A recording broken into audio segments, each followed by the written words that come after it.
제발 중고차를 사시고 나서 이렇게 하지 마세요.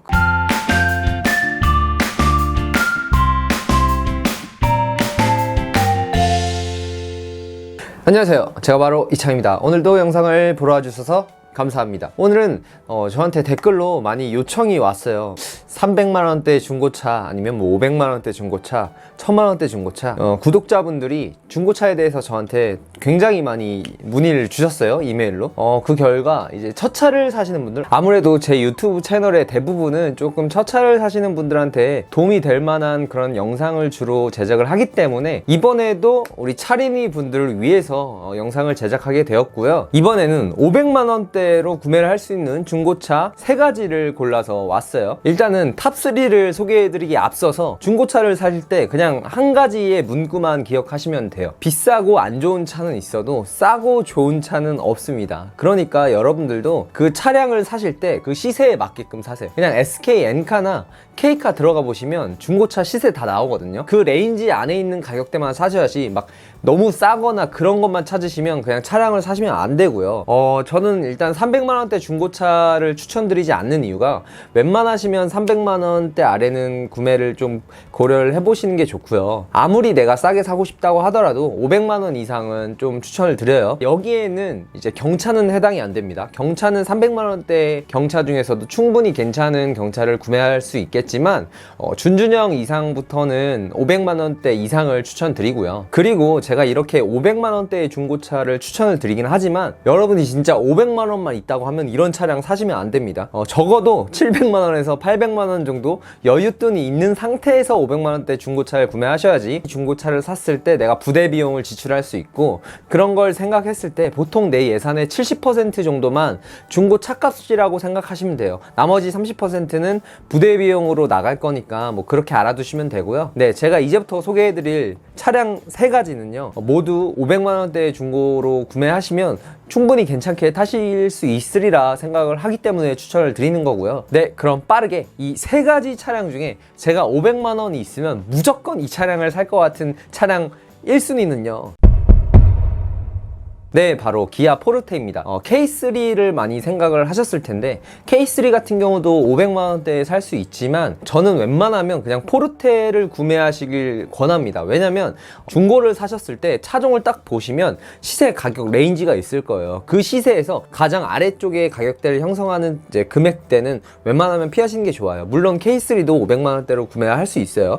하지만 K3 중에서는 500만원대라고 하면 그 시세 중에 가장 최하단에 위치해 때문에 저는 웬만하면 비추를 드리고요. 포르테 같은 경우는 시세가 300만원대부터 한 그래도 600만원대까지 형성이 되어 있어요. 그랬을 때 500만원으로 포르테를 사시면 그래도 포르테 중에서는 매우 상태가 좋은 차량을 고르실 수 있을 거라고 생각을 합니다. 한 500만원대 정도 아니면 400만원대 정도의 포르테를 구매하실 수 있을 텐데 저는 웬만하면 11년식 아니면 12년식 키로수로는 한 8만 키로 정도를 추천드려요. 하지만 스마트키가 없을 거예요. 아마 그 정도 키로수에 그 정도 연식이 되면 스마트키가 없는데 뭐 사실 500만원대 중고차 사는데 스마트키 바랄 거면은 좀 사고 유무가 좀 있어야 돼요. 하지만 제가 말씀드린 스마트키가 없는 럭셔리 등급 같은 경우는 무사고 차량들도 충분히 많이 찾을 수 있고요. 제가 포르테를 1순위로 꼽았던 가장 큰 이유는 사실 디자인입니다. 실제로 가서 포르테를 보시면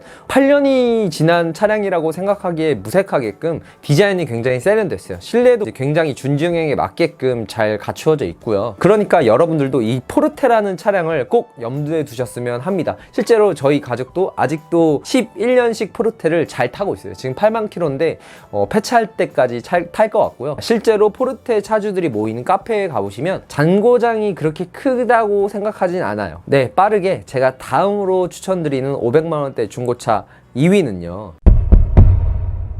네, 바로 아반떼 MD입니다. 이거는 뭐 워낙에 유명한 국민차니까 당연히 탑3 안에는 들어갈 거라고 생각하시는 분들이 많겠지만 실제로 이 아반떼 MD가 500만원대 중고로 사기에는 가장 좋은 차라고 볼 수 있겠어요. 물론 저는 기아 포르테를 직접 끌고 다녀본 입장으로서 포르테가 좀 더 좋다고 생각을 하지만 대부분의 사람들은 아반떼 MD를 많이 찾아보실 것 같은데요. 사실 기아 포르테보다는 중고 시세가가 좀 높아요. 왜냐하면 찾는 사람들이 그만큼 많아서 아반떼 MD가 기아 포르테보다는 중고 시세가 조금 높다는 점은 인지를 하시고요. 아무래도 현대차다 보니까 수리비는 매우 저렴하죠. 포르테와 같이 수리비도 매우 저렴하다는 게 이점이 될 수 있겠어요. 500만원대로 아반떼 MD를 사시려면 한 11년식, 12년식 기아 포르테랑 똑같이 그 정도 연식에서 구매를 하실 수 있고요. 키로수 같은 거는 포르테랑 다르게 한 10만 킬로 이상이 될 것 같기도 해요. 아반떼 MD가 워낙 시세가 조금 높은 편이라서. 그리고 제가 이걸 2위로 선정한 이유 중에 가장 큰 게 이 디자인이에요. 디자인이 너무 저는 별로예요. 실제로 포르테랑 아반떼 MD 딱 보시면 아반떼 MD가 이상해. 디자인이 그냥 못생겼어요.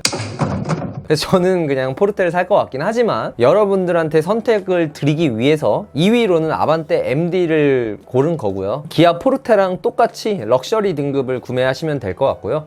이것도 스마트키가 없으니까 웬만하시면 그냥 500만원대에서는 스마트키 없다고 생각하시면 편해요. 스마트키를 원하시면 너무 가격대가 높거나 아니면 사고 이력들이 좀 남는 차량들이 대다수다 보니까 그냥 스마트키는 포기하시는 게 마음 편하고요. 네, 바로 다음으로 제가 추천드리는 500만원대 중고차 3위는요. 네, 바로 쉐보레 크루즈입니다. 쉐보레 크루즈도 있고 저는 개인적으로 그냥 크루즈 5를 사셨으면 싶어요. 실제로 크루즈 5가 해치백이기도 하고요. 그래서 좀 더 인기가 좀 없어요. 그래서 시세가 조금 더 낮긴 합니다. 저는 이 3위라고 말씀을 드렸지만 이 영상을 보시는 분들의 대다수는 차에 대해서 잘 모르고 아니면 사회초년생들이 500만원으로 첫 차를 구매하시는 분들이 대다수일 텐데 그런 분들이라면 그냥 크루즈는 좀 접으라고 말씀을 드리고 싶어요. 제가 이걸 3위로 선정한 이유는 이 차량 가지고 고속도로를 오래 타는 아니면 영업용 차량으로 구매하신 분들이 500만원대로 고르셨을 때 그래도 좋은 차라고 생각하는 게 이 크루즈 5다 라고 생각을 해서 추천을 드리는 거고요. 단점이 좀 심각해요. 심각한 결함이라고도 볼 수 있는데 이게 보령 미션이라고 해서요. 좀 잔고장이 심합니다. 미션이 굉장히 고장이 잘 나는 미션 중에 하나예요. 웬만큼 차량에 대해서 잘 보시는 분들이 아니라면 이 차량은 좀 피하는 걸 권해드리고 싶고요. 이 미션 같은 경우가 10만 킬로 전후에서 고장이 잘 난다고 하니까 그 정도의 키로수는 좀 피하시는 게 좋고 웬만하면 미션이 수리가 된 차량을 고르시는 게 좋지만 또 미션이 수리가 됐다고 해서 그게 고장이 아예 안 나는 건 아니라고 해요. 바로 또 고장이 날 수 있다는 게 이 보령 미션의 유니크한 그럼에도 불구하고 제가 이 차량을 3위로 꼽은 이유는 그만큼 고속도로 운전에 있어서는 2등급에 있어서는 따라올 차가 없다고 생각해서예요. 제가 실제로 이 차량을 타봐서 이 차로 고속도로를 달렸을 때 얼마나 좋은지 아니까 추천을 드리는 거고요. 영업용 차량으로 구매를 하시는 분들한테만 추천을 드릴게요. 우리 차림이 분들이 이 차량을 구매를 하셨을 때 미션 때문에 개고생할 일이 실내 공간도 해치백이라서 굉장히 널찍널찍하고요. 네, 이렇게 해서 500만원대로 살 수 있는 중고차 3가지 탑3에 대해서 알아봤는데요. 제가 좀 조언을 해드리고 싶은 게 웬만하면 500만원대 중고차를 보실 때 경차를 차치하더라도 그냥 준중형 차량에서만 보셨으면 좋겠어요. 중형이나 아니면 그랜저 쪽으로 넘어가게 되면 좀 연식이 오래된 차 같은 경우는 대형급 차량들도 살 수 있겠지만 저는 그냥 그런 거는 비추를 드립니다. 이 중고차를 사실 때 정비 이력에 누유가 좀 있다거나 이런 것 때문에 좀 주저하실 수도 있는데 누유는 사실 이 정도 500만원대 이 정도 연식이 된 차량은 사실 어떤 차든지 다 누유가 있다고 생각을 해요. 네, 이쪽 동영상을 보시면 제가 누유에 대해 좀 간단하게 설명해 준 게 있긴 하니까 그런 것도 잘 보시면 될 것 같고요. 제발 중고차를 사시고 나서 센터를 가서 바로 좀 이상한 거 고쳐주세요 이렇게 하지 마세요. 그러니까 제 말은 뭐냐면요, 그 정비사분들도 사람이고 장사를 하시는 분들이에요. 여러분들이 중고차를 사셔서 그냥 가시면요 웬만한 건 다 수리를 하라고 할 거예요. 그렇게 그냥 하지 마시고 그냥 센터에 가셔서 엔진오일만 한번 교환을 하신 다음에 한 3개월 정도만 타보시면 죽지 않으니까 그렇게 타보시고 내가 하나하나씩 좀 이상한 부분이 있다 싶으면 그때그때 수리하는 걸 추천드리고요. 그냥 중고차는 원래 그렇게 타는 거예요. 오늘은 500만원대 중고차에 대해서 알아봤고요. 다음에는 1000만원 아니면 1500만원 이렇게도 좀 시리즈로 중고차를 추천을 해드릴 거예요. 네, 지금까지 영상을 봐주셔서 감사하고요. 도움이 되셨다면 구독과 좋아요, 알람 설정까지 부탁드립니다. 감사합니다.